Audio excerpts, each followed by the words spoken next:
Hindi ko alam kung tama bang gagawin natin pare eh. Ginawa na nga sa akin ng asawa ko. Gagawin ko pa rin ba?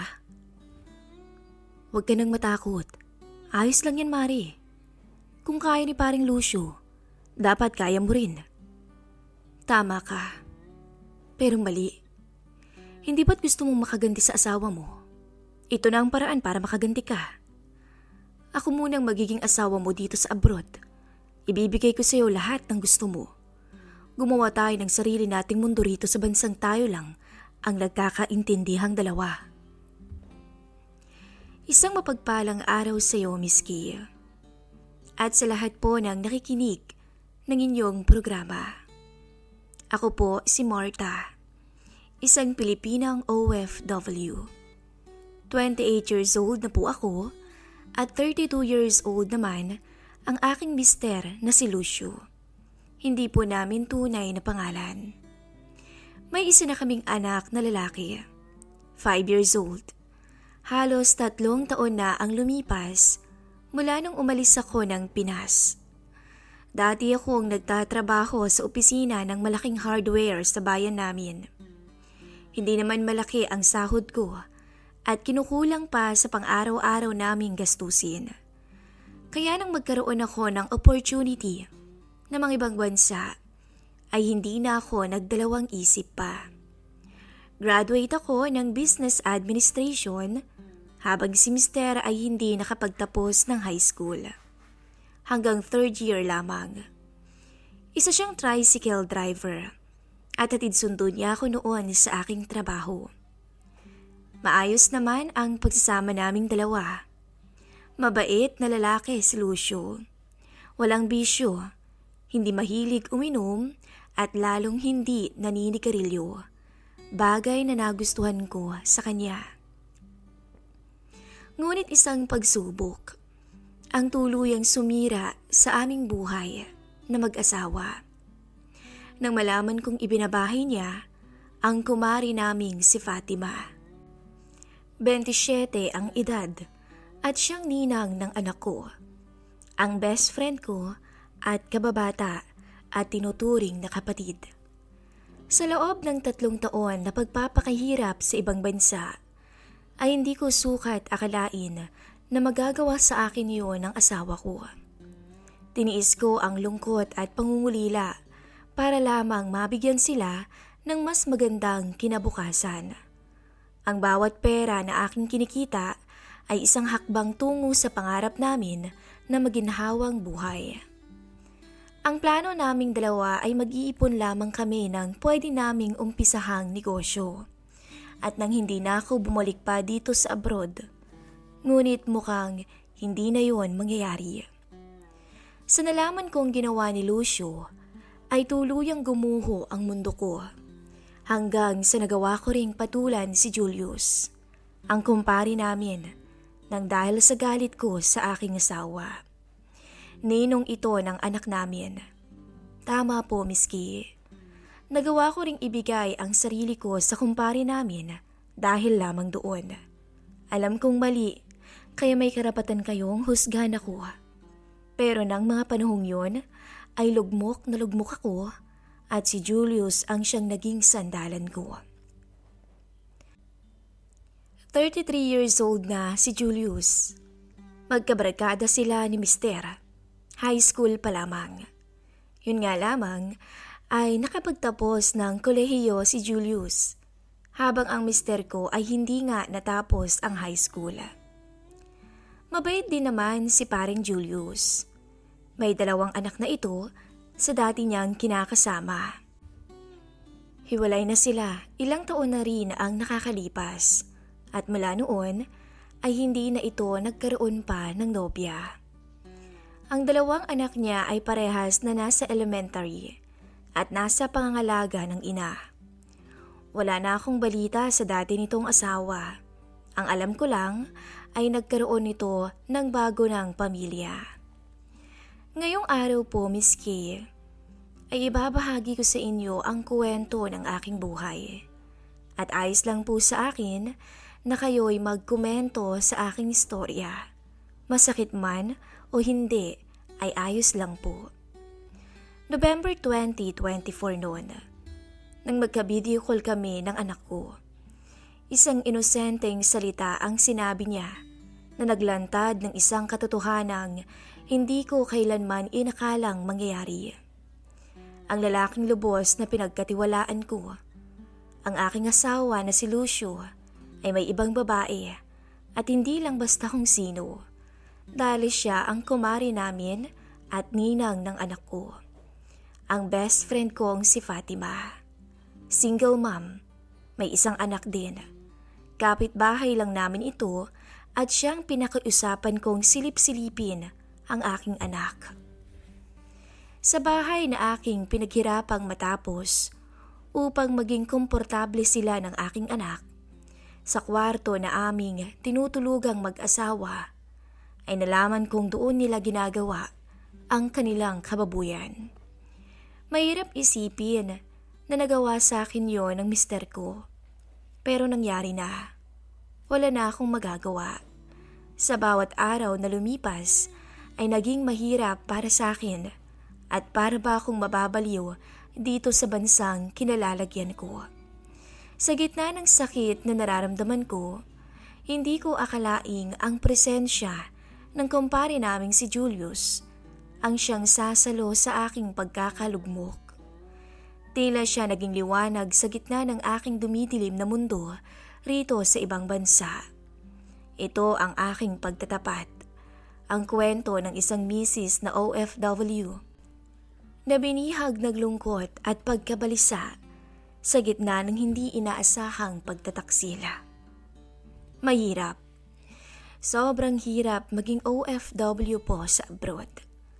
Hindi lang yung pagtatrabaho ang pinapasan mo, kundi ang bigat sa dibdib dahil sobrang layo mo sa pamilya mo.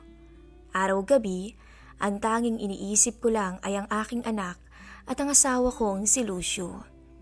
Sila ang dahilan kung bakit ko tinitiis ang lahat-lahat dito sa ibang bansa. 3 taon na akong nandito.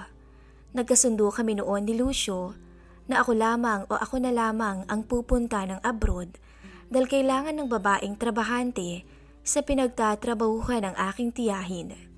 Ngunit ngayon, hindi na ulit ito bumalik sa ibang bansa dahil nakapagpundar na rin naman ang tia Lena ko. Si Lucio naman ay nangako sa akin na siya ang mag-aalaga sa aming anak. At si Lucio ang nagsilbing ina at ama ng aming pamilya habang wala ako. Malaki ang tiwala ko sa aking asawa at sobrang mahal na mahal ko siya. Si Julius naman ay matagal nang nagtatrabaho. Halos magkasabayan sila ni Tia Elena. Ilang taon siyang nauna. Kaya laking pasalamat ko rin dahil kahit papaano ay may kakilala pa rin ako noong nag-uumpisa pa lamang ako at wala na si Tia Elena. Hindi ako masyadong na-homesick dahil may kakwentuhan. Mabait si Julius. Walang mali siya sa amin. Literal na magkumparit magkumari. Kaya't hindi ko rin akalain na hantong kami sa ganun. Parehas sila ni Mister na walang bisyo. Parehas ding may itsura ang mga ito.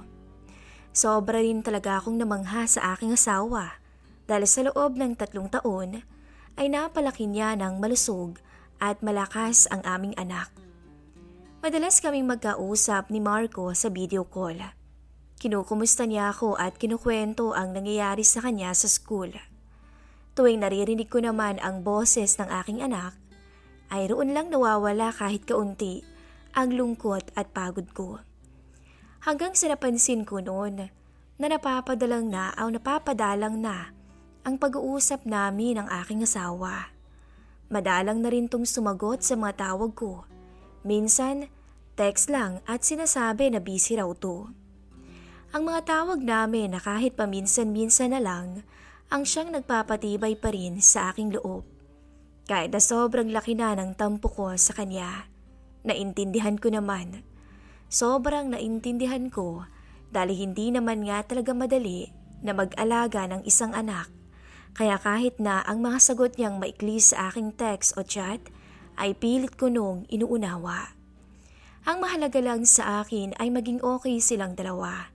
Hindi magutom at matustusan ang mga pangangailangan. Hindi rin naman kasi sumagi sa isip ko na maghahanap ng iba ang mister ko, na hindi na to makakapaghintay sa akin. Ang masakit nga lamang ay sa mismong bahay pa namin niya dinadala ang babae at doon sila naglalandian kahit na naroon ang aking anak. Isang gabi noon, habang kausap ko ang anak kong si Marco, may sinabi siya sa akin na siyang nagpakabog bigla ng dibdib ko. Para ba akong binuhusan ng malamig na tubig. "Mama, I miss you." Napangiti ako. "I miss you too, anak. Kailan ka po ba uuwi?" "Malapit na. Konting ipon na lang. Hindi ba't next year uuwi na ako?" "Mama," sabi niya sa akin, "may sasabihin po ako sa iyo." Kita ko ang inosenteng muka ng 5 taon kong anak sa screen ng cellphone ko. Hindi ko alam pero bigla akong kinabahan ng mga oras na yun. Hindi ko alam kung ano ang sasabihin pero pinilit kong magbigkas ng ilang salita para sagutin siya. Bigla na lamang kasi itong naging seryoso. Ano yun, nak?" "Si Ninang Fatima po at si Papa. Nakikita ko po silang palaging nag-hug." Parang tumigil ang paghinga ko sa mga oras na yun. Hindi ako makapaniwala sa narinig ko, Miss Kay. Pero hindi ako nag-isip ng marumi. "Hug lang naman yun, di ba? Wala naman sigurong masama dun, anak. Yun lang bang nakita mo?" Tanong ko pa, napilit na pinapakalma ang sarili. Pero sa totoo lang, ay nanginginig na ang aking kamay ng mga oras na iyon. Kinutuban na ako, pero ayoko lang paniwalaan. Hindi ko alam kung anong iisipin at gagawin. Kinakabahan ako at talaga namang pinagpapawisan ng malamig. Nag-isip pa ang anak ko. "Si Ninang Fatima po. Madalas natutulog po siya sa kwarto niyo ni Papa. Nakikita ko rin po na nagkikis sila doon sa loob. Dito po ba siya titira?"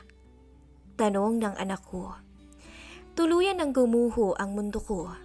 Lahat ng pinaghirapan ko, lahat ng sakripisyo ko ay para bang biglang nawalan ng saysay. Habang ako'y nagpapakamatay dito sa ibang bansa, ang asawa ko pala'y may ibang babae sa bahay namin. Sa bahay na pinaghirapan kong ipagawa para sa aming pamilya. Hindi ko akalain na magagawa ito ng aking mister. Napakababoy nila. Si Fatima ay pinagkatiwalaan ko. Nagbilin pa ako sa kanya na tingnan-tingnan ang aking mag-ama. At nangako si Lucio sa akin na magiging tapat siya, na ang distansya naming dalawa ay hindi hadlang para magbago ang nararamdaman niya para sa akin. Buong puso akong naniwala sa aking asawa. Siya ang aking mundo at ang aking katuwang sa buhay. Ngunit ano ito? Ano itong naririnig ko sa anak ko? Hindi ko alam kung ano dapat ang maramdaman ko. Galit. Sobrang galit ako sa mga oras na yon. Pero mas matindi ang sakit na nararamdaman ko sa dibdib na para bang pinipiga at halos hindi na ako makahinga pa. Paano ba nagawa sa akin ni Lucio to? Paano nga ba niya nagawang sirain ang pamilyang iningat-ingatan namin sa loob ng maraming taon? Hindi ko pinahalata kay Marco ang aking pagkagulat. Pinigil ko ang aking mga luha at nagpaalam na ako sa kanya na mayroon pa akong gagawin. Masaya naman siyang nagpaalam sa akin at ang talagang sobrang nagpadurog sa akin ay ang inosente nitong mukha. Walang kaalam-alam kung ano nga ba ang ibig sabihin ng mga sinabi niya sa akin. Naikuyom ko ang aking kamao. Pagkatapos ng tawag ay roon na bumuhos ang aking mga luha. Umiyak ako ng tahimik sa aking silid at ang tanging nagawa ko lamang ay humagulgol ng mag-isa sa maliit na kwartong yun. Kinabukasan, agad kong tinawagan at kinumpronta ang aking asawa. Kailangan kong ilabas ang aking hinaing at sama ng loob dahil sa ginawa niya sa aming pamilya.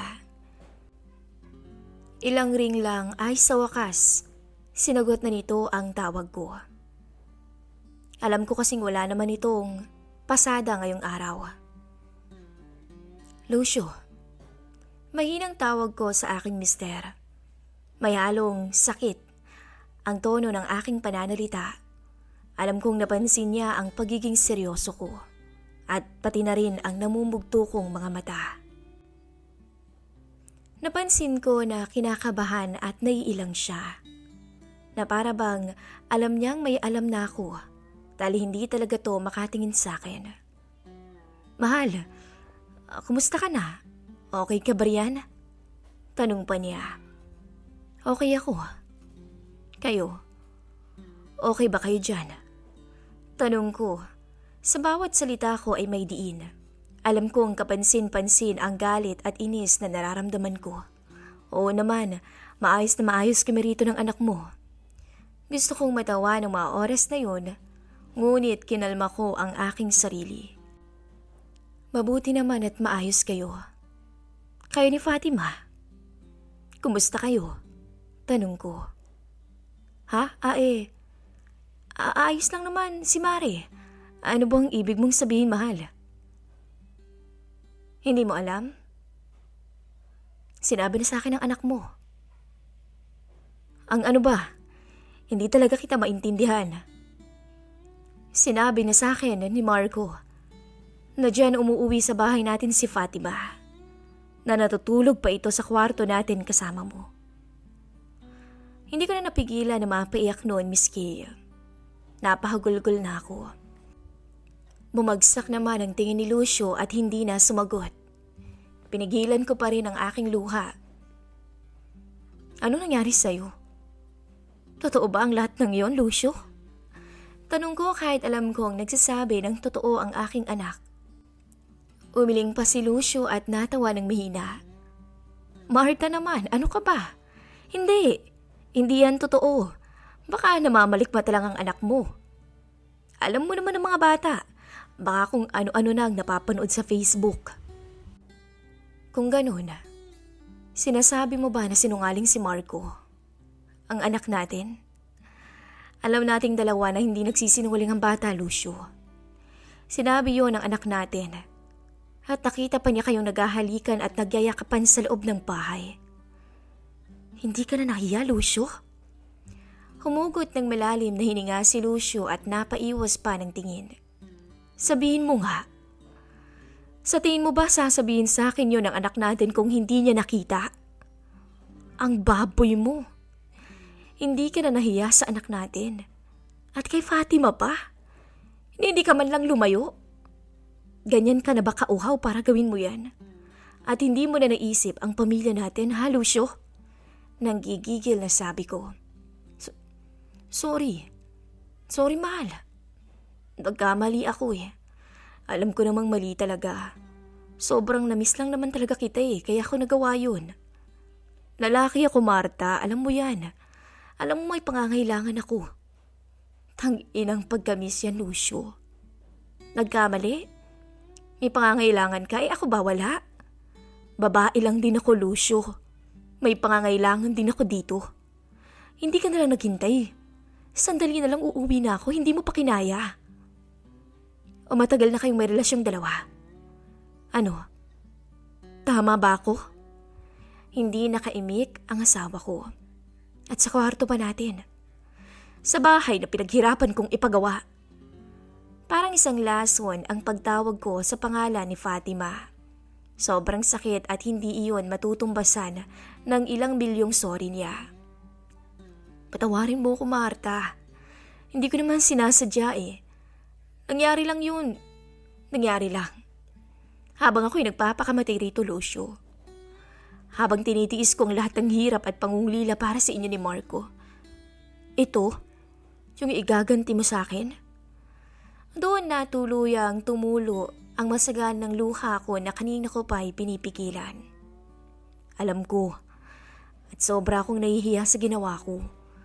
Wala nga akong mukhang iyaharap sa'yo eh, kaya patawarin mo ko, Marta.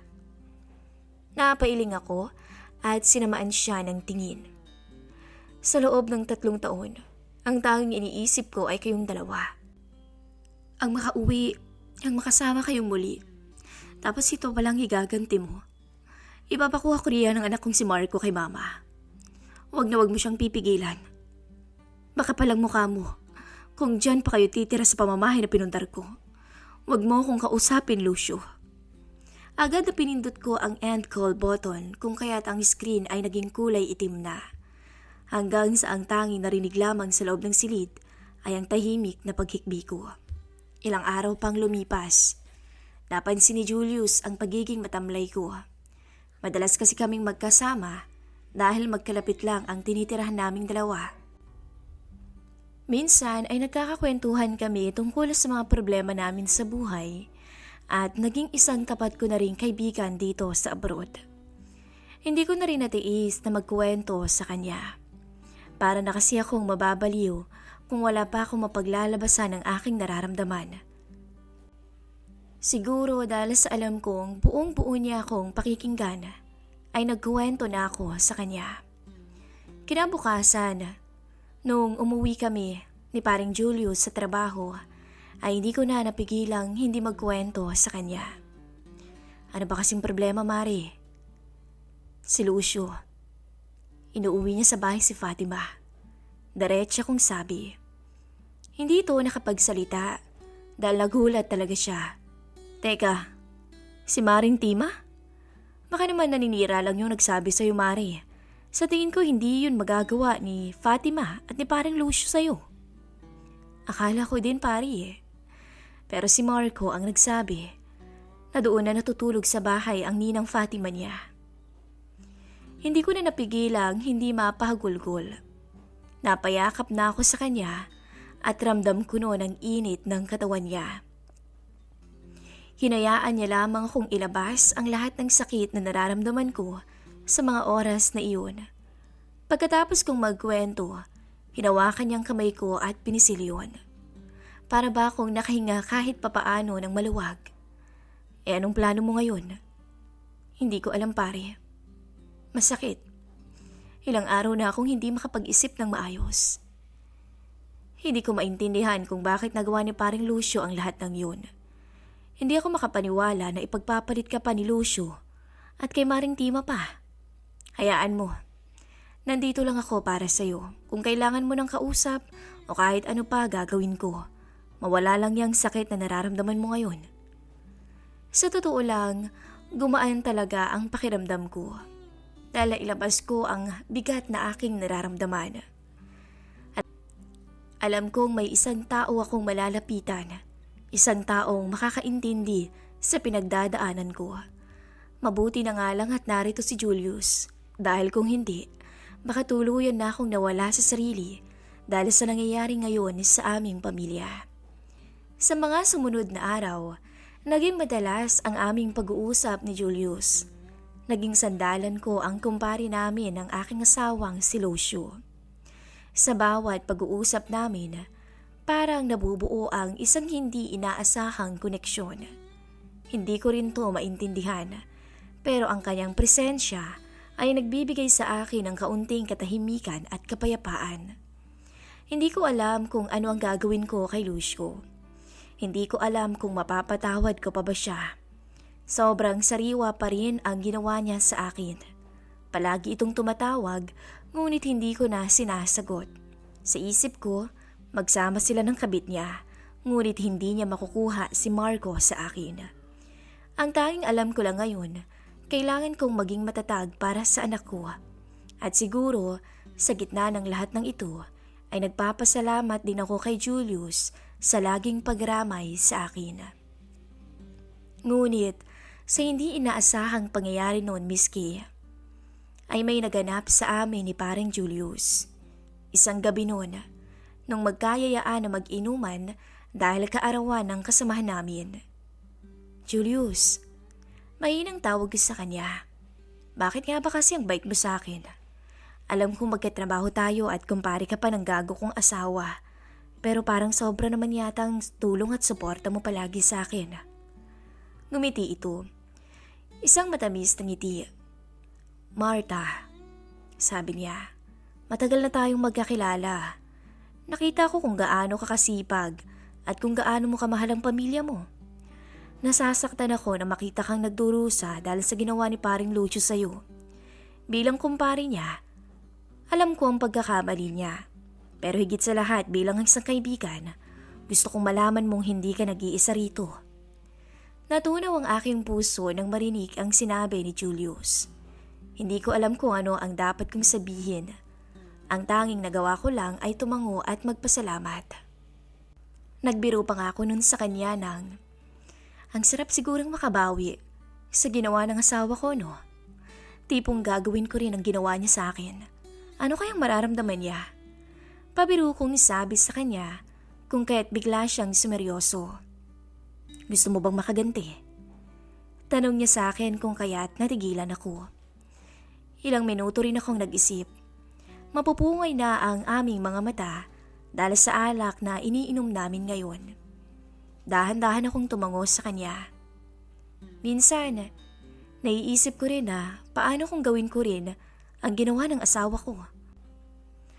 Paano kung gawan ko rin siya ng mas matindi pa sa sakit na nararamdaman ko ngayon? Tanong ko habang tumatawa ng mahina. Hinawakan ni Julius ang aking kamay, tsaka nginisihan ako. Tara, tutulungan kita riyan. Akong bahala. Alam ko na kung ano ang ibig niyang sabihin. Ngunit imbes na tumanggi ako, ay nagpadala na lamang ako sa emosyon at nararamdaman ko sa sandaling yun kung ano ang magaganap sa amin. Pumunta kami sa apartment niya at doon pinagpatuloy ang aming inuman. Sa madaling salita, may nangyari doon sa amin ni parang Julius. Isang halik ang agad na ginawa nito sa akin. Bagay na hindi ko tinutulan, Miss Kay. Bigla akong nasabik, nalunod ng kanyang halik, hanggang sa tuluyan naming kinalas ang lahat sa amin at sa unang pagkakataon ay may ibang lalaking nakakita ng lahat sa akin at ang kumpare pa namin ng asawa ko. Matapos naming ilabas ang init sa aming katawan, ay agad kaming nagpahinga. Niyakap niya ako ng mahigpit at hinalikan ng masuyo ang aking balikat. Masarap ba? Tanong niya sa akin. Ilang segundo akong natahimik at malalim na nag-isip. Oo, pero alam naman nating pareho na malito. Nahihirapang sagot ko sa kanya. Hindi ba't gusto mong makaganti kay paring Lucio? Ito ng paraan para makaganti ka. Gawin mo kung asawa mo habang nandito tayo sa abroad at ibibigay ko sa iyo ang lahat ng pangangailangan mo. Gumawa tayo ng sarili nating mundo rito sa bansang tayo lang ang nagkakaintindihang dalawa. Pero Julius, ang tanging nasabi ko ng masandaling yun. Mali na nga ang ginawa ni Lucio. Gagawin ko rin ba? Yun na nga Mare. Niloko ka niya. Kaya karapatan mo ring lumigaya. Maganda ka, Marta. Sa totoo lang, napakaswerte nga ni paring Lucio sa'yo. Matalino ka. Graduate ka ng college. May pinag-aralan ka. Kung tutuusin, nasa iyo ng lahat. Kaya kung ako lang si Lucio, hindi kita pakakawalan. Ang sexy mo pa nga eh. Wika pa nito. Ay nako, nambola ka pa. Sa totoo lang, Marta, naiinggit ako kay paring Lucio. Alam mo naman ang nangyari sa akin, di ba? Iniwan ako ni Marie at iniwan na lang ang mga bata sa akin. Napakalayo mo sa ibang babae. Kaya naman humahangat talaga ako sa'yo. Kaya kung may chance ka na maghanap ka ng ibang magmamahal sa'yo, handa akong manligaw. Hihintayin ko na maghilom yung sugat na ginawa ni pare. Kaya pag okay ka na, tawagan mo lang ako. Pag umuwi ka ng Pinas, uuwi agad ako ng Pinas. Susundan agad kita. Nakangiti nitong sabi. Hindi ko alam kung ano ang dapat kong gawin. Ang puso ko ay gulong-gulo. Mahal ko pa rin naman si Lucio. Hindi naman agad-agad yun mawawala. Pero ang kanyang pagtataksil ay nag-iwan ng malaking puwang sa aking puso. Isang puwang na tila unti-unting pinupunan ni Julius. Kailangan kong mag-isip. Kailangan kong timbangin ang lahat. Ang aking pamilya, ang kinabukasan namin ng aking anak, at higit sa lahat, ang aking puso. Hindi ko alam kung ano ang kahihinatnan ng lahat. Ang tanging alam ko lang ay nagbago na talaga ang buhay ko. Ang dating matatag kong mundo ay tila unti-unting gumuho. At sa gitna noon ay ang posibilidad na maaaring magbigay sa akin ng bagong pag-asa at saya o maaaring magdulot ng mas malalim pa na sakit. Unti-unting tumulo ang aking luha. Bago pa man ako makaalis sa kanyang apartment ay pinigilan pa niya ako.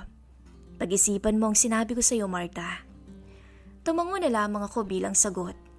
Hindi ko na rin alam kung ano ang sasabihin sa kanya ng mga oras na iyon. Ayokong mawasak ang pamilyang binuo ko, pero anong gagawin ko kung tuluyan na itong nagkalamat? Nitong Abril ay umuwi ako, Miss Kay. Wala akong pasabi dahil hindi ko na nga kinakausap si Lucio. Kahit sila mama ay hindi nila alam. Kahit si Marco na anak ko ay walang alam sa aking pagbabalik. Sa pag-uwi ko ay dumiretso ako sa bahay namin. Walang tao akong naabutan pero nakita ko ang mga gamit na pambabae sa cabinet. Ine-expect ko na tuluyan ng hiniwalayan ng asawa ko si Fatima. Ngunit hindi pa pala. Ang mga gamit ni Fatima ang bumungad sa akin. Nakita ko rin ang cellphone ng asawa kong naka-charge. Binuksan ko to at yun pa rin naman ang password. Nakita ko ang mga pictures nila ni Fatima at may video pa nga ng kanilang kababuyan. Doon na ako tuluyang nakapag-isip ng maayos. Magsasampa ako ng kaso sa kanilang dalawa at hihiwalayan ko na ng tuluyan si Lucio. Magpasa hanggang ngayon, sariwang-sariwa pa rin sa akin ang ginawa ni Lucio. At hindi ko alam na mas may sasakit pa pala sa sinabi ng aking anak. Dahil nalaman ko mula sa aking mama na buntis na pala si Fatima. Si Julius ay palagi pa ring tumatawag at nakikibalita sa nangyari sa amin. At umaasa na tatanggapin ko ang alok niya sa akin. Sa ngayon ay unti-unti ko pang ginagamot ang aking sarili. At kung sakali mang iibig akong muli, hindi ako magdadalawang isip na si Julius ang mamahalin. Nagmamahal, Marta. Handa po akong basahin ang anumang komento ninyo. Maraming salamat po.